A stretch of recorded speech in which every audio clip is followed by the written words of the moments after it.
రమణుల ఉపదేశం సరళ గంభీరం. కర్తతో ప్రారంభమై కర్మ విచారణ సాగి ఆత్మ విచారంతో ముగిసే వారి ఉపదేశాల సారం అమృతతుల్యం. మనిషి ఏ కర్మ చేసినా దాన్ని భగవదర్పితం చేయాలి. సమర్పణ వల్ల బంధం దూరమైపోతుంది. బంధం లేనప్పుడు వియోగం ఉండదు. కర్మలు నిస్వార్థంగా ఉండాలి. స్వార్థరహిత కర్మలే ఆనందాన్ని పంచుతాయి. ఒక భక్తుడు అడిగిన ప్రశ్నకు రమణులు ఇలా చెప్పారు: శరీరం, వాక్కు, మనసు ఈ మూడింటినీ సాధకుడు తన సాధనలో జాగ్రత్తగా వాడుకోవాలి. శరీరం ద్వారా పూజ చేయాలి. వాక్కుతో జపం చేయాలి. మనసుతో చింతన చేయాలి. దేహంకన్నా వాక్కు, దానికన్నా మనసు, తద్వారా జరిగే పూజ, జపం, చింతనల్లో ఒకదానికంటే మరొకటి ఉత్తమమైనవి. పూజ అంటే దేవుడి ముందు కూర్చుని పత్రి, పువ్వు వేయడమే కాదు. సమస్త జగత్తును పరమేశ్వర రూపంగా భావించాలి.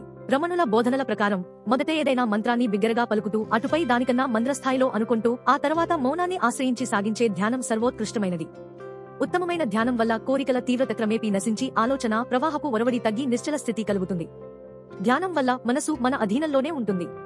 ఒకసారి అంతర్ముఖ స్థితి కలిగితే బాహ్య వస్తువులపై ఆశ నశిస్తుంది. అదే ధ్యాన ఫలం. ధ్యానం ఒక క్రమపద్ధతిలో సాగాలి. అంటే యజ్ఞగుండంలో ధార తెగకుండా, ఆగకుండా నేతిధార ఏ విధంగా సాగుతుందో, సాగర సంగమం జరిగే వరకు ఎన్ని మలుపులు వచ్చినా నదీ ప్రవాహం ఎలా ముందుకు సాగిపోతుందో అదే విధంగా ధ్యానం జరగాలి. ధ్యానబలం చాలా గొప్పది. ధ్యానం అంటే మనలో మనం ఉండటమే. యోగం అంటే మనతో మనం ఉండటం. మనసు లక్ష్యం వైపు ఏకాగ్రంగా నడవాలి. అవాంతరాలకు భయపడకూడదు. నేను వేరు, దైవం వేరు అనుకోవడం ద్వైతం.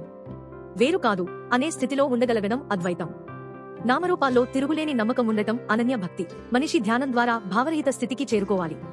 ప్రాపంచిక, మానసిక కార్యకలాపాల నుంచి విముక్తి పొందిన సాధకుడు ప్రశాంత చిత్తుడై సదా ఆనందంగా ఉంటాడు. స్థూలంగా భగవద్గీత బోధించింది ఇదే.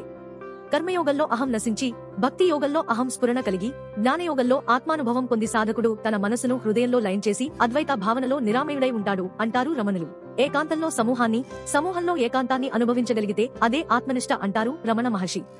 అహం అంతమైన వేళ ఆత్మను ఎరిగి ఉండటమే అసలు తపస్సు. చీకటి లేదు అంటే ఉన్నది వెలుగేనని అర్థం చేసుకోమంటారు ఆయన.